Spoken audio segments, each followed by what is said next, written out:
The Necklace by Guy de Maupassant. The girl was one of those pretty and charming young creatures who sometimes are born, as if by a slip of fate, into a family of clerks. She had no dowry, no expectations, no way of being known, understood, loved, married by any rich and distinguished man. So she let herself be married to a little clerk of the Ministry of Public Instruction. She dressed plainly because she could not dress well, but she was unhappy, as if she had really fallen from a higher station, since with women there is neither caste nor rank, for beauty, grace, and charm take the place of family and birth. Natural ingenuity, instinct for what is elegant, a supple mind are their sole hierarchy, and often make of women of the people the equals of the very greatest ladies. Mathilde suffered ceaselessly, feeling herself born to enjoy all delicacies and all luxuries. She was distressed at the poverty of her dwelling, at the bareness of the walls, at the shabby chairs, the ugliness of the curtains. All those things, of which another woman of her rank would never even have been conscious, tortured her and made her angry. The sight of the little Breton peasant who did her humble housework aroused in her despairing regrets and bewildering dreams. She thought of silent antechambers hung with oriental tapestry, illuminated by tall bronze candelabra, and of two great footmen in knee breeches who sleep in the big armchairs, made drowsy by the oppressive heat of the stove. She thought of long reception halls hung with ancient silk, of the dainty cabinets containing priceless curiosities, and of the little coquettish perfumed reception rooms made for chatting at 5 o'clock with intimate friends, with men famous and sought after, whom all women envy and whose attention they all desire. When she sat down to dinner before the round table covered with a tablecloth in use 3 days, opposite her husband, who uncovered the soup tureen and declared with a delighted air, "Ah, the good soup! I don't know anything better than that," she thought of dainty dinners, of shining silverware, of tapestry that peopled the walls with ancient personages and with strange birds flying in the midst of a fairy forest.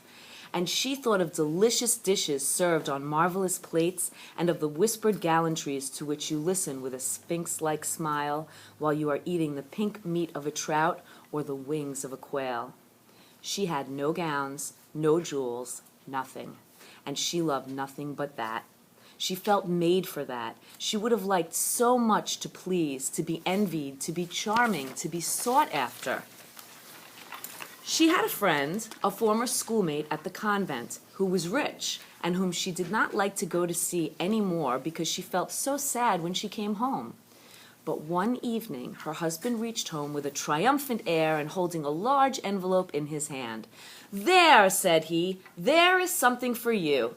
She tore the paper quickly and drew out a printed card which bore these words: "The Minister of Public Instruction and Madame Georges Ramponneau request the honor of Monsieur and Madame Loisel's company at the Palace of the Ministry on Monday evening, January 18th. Instead of being delighted, as her husband had hoped, she threw the invitation on the table crossly, muttering, "What do you wish me to do with that?"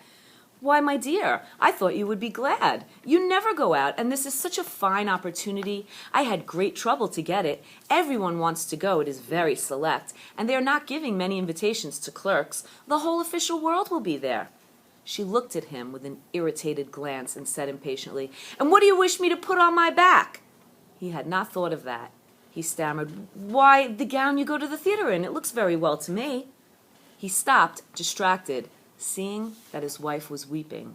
2 great tears ran slowly from the corners of her eyes toward the corners of her mouth. "What's the matter? What's the matter?" he answered. By a violent effort she conquered her grief and replied in a calm voice while she wiped her wet cheeks, "Nothing. Only I have no gown, and therefore I can't go to this ball. Give your card to some colleague whose wife is better equipped than I am." He was in despair. He resumed, "Come, let us see, Mathilde. How much would it cost, a suitable gown, which you could use on other occasions, something very simple?" She reflected several seconds, making her calculations and wondering also what sum she could ask without drawing on herself an immediate refusal and a frightened exclamation from the economical clerk. Finally, she replied, hesitating, "I don't know exactly, but I think I could manage it with 400 francs. He grew a little pale because he was laying aside just that amount to buy a gun and treat himself to a little shooting next summer on the plain of Nanterre with several friends who went to shoot larks there of a Sunday. But he said, "Very well, I will give you 400 francs, and try to have a pretty gown." The day of the ball drew near, and Madame Loisel seemed sad, uneasy, anxious. Her frock was ready, however. Her husband said to her one evening, "What's the matter? Come, you have seemed very queer these last 3 days." And she answered, "It annoys me not to have a single piece of jewelry, not a single ornament, nothing to put on. I shall look poverty-stricken. I would almost rather not go at all." "You might wear natural flowers," said her husband. "That's very stylish this time of year. For 10 francs you can get 2 or 3 magnificent roses." She was not convinced. "No, there's nothing more humiliating than to look poor among other women who are rich." "How stupid you are!" her husband cried. "Go look up your friend, Madame Forestier, and ask her to lend you some jewels. You're intimate enough with her to do that." She uttered a cry of joy. "True, I never thought of it." The next day she went to her friend and told her of her distress. Madame Forestier went to her wardrobe with a mirror, took out a large jewel box, brought it back, opened it, and said to Madame Loisel, "Choose, my dear." She saw first some bracelets, then a pearl necklace, then a Venetian gold cross set with precious stones of admirable workmanship. She tried on the ornaments before the mirror, hesitated, and could not make up her mind to part with them, to give them back. She kept asking, "Haven't you any more?" "Why, yes, look further. I don't know what you like." Suddenly she discovered, in a black satin box, a superb diamond necklace, and her heart throbbed with an immoderate desire. Her hands trembled as she took it. She fastened it round her throat, outside her high-necked waist, and was lost in ecstasy at her reflection in the mirror. Then she asked, hesitating, filled with anxious doubt, "Will you lend me this? Only this?"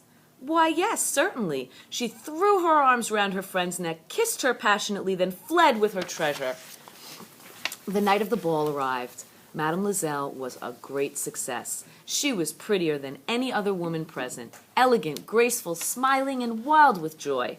All the men looked at her, asked her name, sought to be introduced. All the attachés of the cabinet wished to waltz with her. She was remarked by the minister himself. She danced with rapture, with passion, intoxicated by pleasure, forgetting all in the triumph of her beauty, in the glory of her success, in a sort of cloud of happiness comprised of all this homage, admiration, these awakened desires, and of that sense of triumph which is so sweet to women's heart. She left the ball about 4 o'clock in the morning. Her husband had been sleeping since midnight in a little deserted anteroom with 3 other gentlemen whose wives were enjoying the ball. He threw over her shoulders the wraps he had brought, the modest wraps of common life, the poverty of which contrasted with the elegance of the ball dress. She felt this and wished to escape so as not to be remarked by the other women who were enveloping themselves in costly furs. Loisel held her back, saying, "Wait a bit, you will catch cold outside. I will call a cab." But she did not listen to him and rapidly descended the stairs. When they reached the street, they could not find a carriage and began to look for one, shouting after the cabmen passing at a distance. They went toward the Seine in despair, shivering with cold. At last they found on the quay one of those ancient nightcabs which, as though they were ashamed to show their shabbiness during the day, are never seen round Paris until after dark. It took them to their dwelling on the Rue des Martyrs, and sadly they mounted the stairs to their flat. All was ended for her. As to him, he reflected that he must be at the ministry at 10 o'clock that morning. She removed her wraps before the glass so as to see herself once more in all her glory. But suddenly she uttered a cry. She no longer had the necklace around her neck. "What is the matter with you?" demanded her husband, already half undressed. She turned distractedly toward him. I've lost Madame Forestier's necklace," she cried. He stood up, bewildered. "What? How? Impossible! They looked among the folds of her skirt, of her cloak, in her pockets, everywhere, but did not find it. You're sure you had it on when you left the ball? He asked. Yes, I felt it in the vestibule of the minister's house. But if you lost it in the street, then we should have heard it fall. It must be in the cab. Yes, probably. Did you take his number? No. And you? Didn't you notice it? No. They looked thunderstruck at each other. At last, Lizelle put on his clothes. I shall go back on foot, said he, over the whole route to see whether I can find it. He went out. She sat waiting on a chair in her ball dress, without strength to go to bed, overwhelmed, without any fire, without a thought. Her husband returned about 7 o'clock. He had found nothing. He went to police headquarters, to the newspaper offices to offer a reward. He went to the cab companies, everywhere, in fact, whither he was urged by the least spark of hope. She waited all day in the same condition of mad fear before this terrible calamity. Lizelle returned at night with a hollow, pale face. He had discovered nothing. You must write to your friend, said he, that you have broken the clasp of her necklace and that you are having it mended. This will give us time to turn round. She wrote at his dictation. At the end of a week they had lost all help. Lizelle, who had aged 5 years, declared, we must consider how to replace that ornament. The next day they took the box that had contained it and went to the jeweler whose name was found within. He consulted his books. It was not I, madame, who sold that necklace. I must simply have furnished the case. Then they went from jeweler to jeweler, searching for a necklace like the other, trying to recall it, both sick with chagrin and grief. They found, in a shop at the Palais Royal, a string of diamonds that seemed to them exactly like the one they had lost. It was worth 40,000 francs. They could have it for 36. So they begged the jeweler not to sell it for 3 days yet, and they made a bargain that he should buy it back for 34,000 francs in case they should find the lost necklace before the end of February. Lizelle possessed 18,000 francs which his father had left him. He would borrow the rest. He did borrow, asking 1,000 francs of one, 500 of another, 5 louis here, 3 louis there. He gave notes, took up ruinous obligations, dealt with usurers, and all the race of lenders. He compromised all the rest of his life, risked signing a note without even knowing whether he could meet it, and frightened by the trouble yet to come, by the black misery that was about to fall upon him, by the prospect of all the physical privations and moral tortures that he was to suffer, he went to get the new necklace, laying upon the jeweler's counter 36,000 francs. When Mademoiselle took back the necklace, Madame Forestier said to her with a chilly manner, "You should have returned it sooner. I might have needed it." She did not open the case, as her friend had so much feared. If she had detected the substitution, what would she have thought? What would she have said? Would she not have taken Mademoiselle for a thief? Thereafter, Mademoiselle knew the horrible existence of the needy.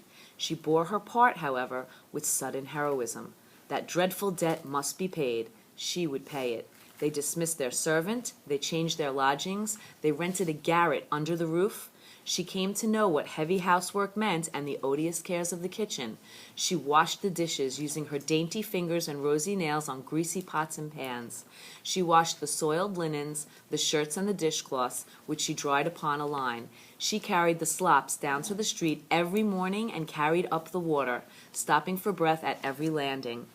And dressed like a woman of the people, she went to the fruiterer, the grocer, the butcher, a basket on her arm, bargaining, meeting with impertinence, defending her miserable money, sou by sou. Every month they had to meet some notes, renew others, obtain more time. Her husband worked evenings, making up a tradesman's account, and late at night he often copied manuscripts for 5 sous a page. This life lasted 10 years. At the end of the 10 years, they had paid everything. Everything, with the rates of usury and the accumulations of the compound interest. Madame Lizelle looked old now. She had become the woman of impoverished households, strong and hard and rough, with frowsy hair, skirts askew, and red hands. She talked loud while washing the floor with great swishes of water. But sometimes, when her husband was at the office, she sat down near the window and she thought of that gay evening of long ago, of that ball where she had been so beautiful and so admired. What would have happened if she had not lost that necklace? Who knows? Who knows? How strange and changeful is life. How small a thing is needed to make or ruin us. But one Sunday, having gone to take a walk in the Champs-Élysées to refresh herself after the labors of the week, she suddenly perceived a woman who was leading a child. It was Madame Forestier, still young, still beautiful, still charming. Mademoiselle felt moved. Should she speak to her? Yes, certainly, and now that she had paid, she should tell her all about it. Why not? She went up. "Good day, Jean." The other, astonished to be familiarly addressed by this plain good wife, did not recognize her at all and stammered, "But, madam, I do not know, you must have mistaken." "No, I am Mathilde Lizelle," her friend uttered a cry. "Oh, my poor Mathilde, how you are changed." "Yes, I have had a pretty hard life since I last saw you, and great poverty, and that because of you." "Of me? How so? Do you remember that diamond necklace you lent me to wear to the ministerial ball?" "Yes, well, I lost it." "What do you mean? You brought it back." "I brought you back another exactly like it, and it has taken us 10 years to pay for it. You can understand that it was not easy for us who had nothing. At last it has ended, and I am very glad." Madame Forestier had stopped.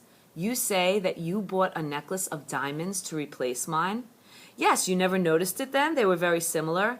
And she smiled with a joy that was at once proud and ingenuous. Madame Forestier, deeply moved, took her hands. "Oh, my poor Mathilde.